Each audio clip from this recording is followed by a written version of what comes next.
Bonjour Corinne. Bonjour Annick. Comment devient-on courtière indépendante Oui. Quel a été ton parcours pour en arriver là?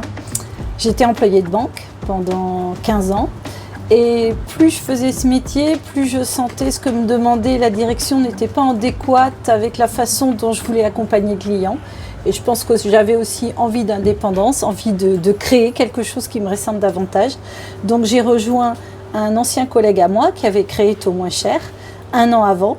Et ce métier m'a tout de suite plu et tout de suite on s'est senti à l'aise, on a commencé à développer ensemble, on s'est associés. Donc là, tu étais déjà courtière?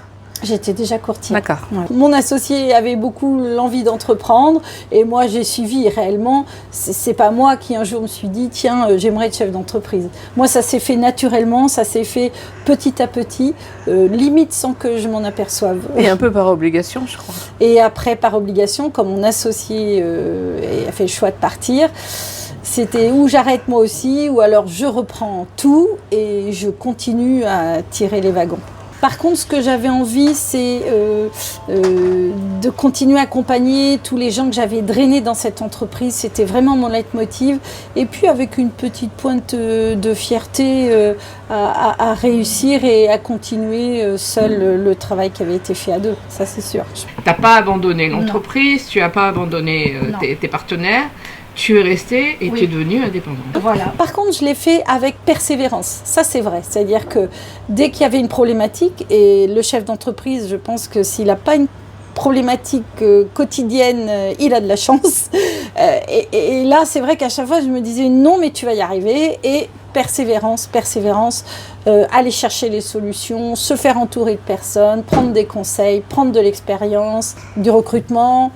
Aider les gens à devenir chef d'entreprise, ça aussi, c'était un défi, parce que nous, c'est vrai qu'on n'était que des anciens employés de banque, et l'employé de banque qui a une sécurité, qui a un salaire, l'amener à faire ce métier de courtier, et il faut prendre confiance, donc il fallait absolument que je draine cette confiance en lui montrant mon métier, comment je vivais, ce que je faisais au quotidien, pour que lui dise « Ah oui, mais moi aussi j'ai envie de faire ça moi aussi. » Voilà. Et après, donc, tu l'as développé dans d'autres départements. Il y a eu combien d'agences? On est monté jusqu'à 14 agences, jusqu'à 30 personnes. Oui. Grand Ouest France. Ouais, pour quelqu'un qui pensait ne pas y arriver, c'est pas mal. C'est ça. Et puis un jour, donc toute cette entreprise est reprise par une société. Oui, un jour, j'étais quand même au bout de mes forces, il faut le dire. Et physique, morale? Pas physique, morale surtout. Je sentais un poids sur mes épaules que je ne supportais plus. J'ai la chance d'être accompagnée par mon mari et mon mari il m'a dit écoute, t'en as marre, t'arrêtes, tu plies tout, terminé. Et je me suis dit mais non, je vais pas quand même tout replier comme ça. Non, alors je me suis dit bon, de toute façon, à la base, qu'est-ce que tu aimes Corinne? Et moi je me suis dit mais qu'est-ce que j'aime? Moi, j'aime m'occuper du projet des clients, accompagner mon client à devenir propriétaire. C'est ça en réalité qui était mon leitmotiv de base.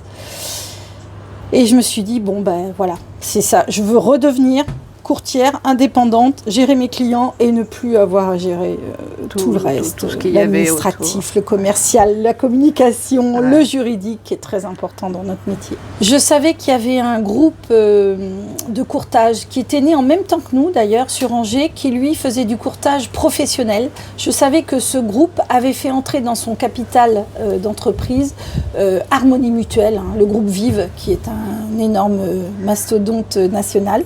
Et je savais qu'ils avaient la possibilité et l'envie de développer. Et je me suis dit, si c'est pas moi, ce sera un autre. Et donc, je voulais que ce soit moi. Et malgré tout, tu es restée dans l'entreprise. Donc, tu n'as pas abandonné l'entreprise, tu n'as pas abandonné tes partenaires. Tu es restée et tu es devenue indépendante. Voilà, on est dans le même bureau. On a enlevé la pancarte Taux Moins Cher pour mettre Finance Conseil. Et aujourd'hui, je ne m'occupe plus que de moi et mes clients grâce à la persévérance. Et franchement, aujourd'hui, oui, ça me fait vraiment plaisir que tu aies pensé à moi pour ce prix, parce que au sein de la CPME, oui, pareil, j'ai envie d'aider les chefs d'entreprise femmes, pour vaincre un peu ce syndrome de l'imposteur. Parce que je pense que la femme a vraiment le syndrome de l'imposteur, que j'ai. Mais moi, j'ai envie d'insuffler, il ne faut pas l'avoir. Je ne dirais pas que c'est plus compliqué pour une femme. Je dirais que la femme pense que c'est plus compliqué. Et bien donc, Corinne, elle inspire énormément et ce trophée sera bien mérité, je crois.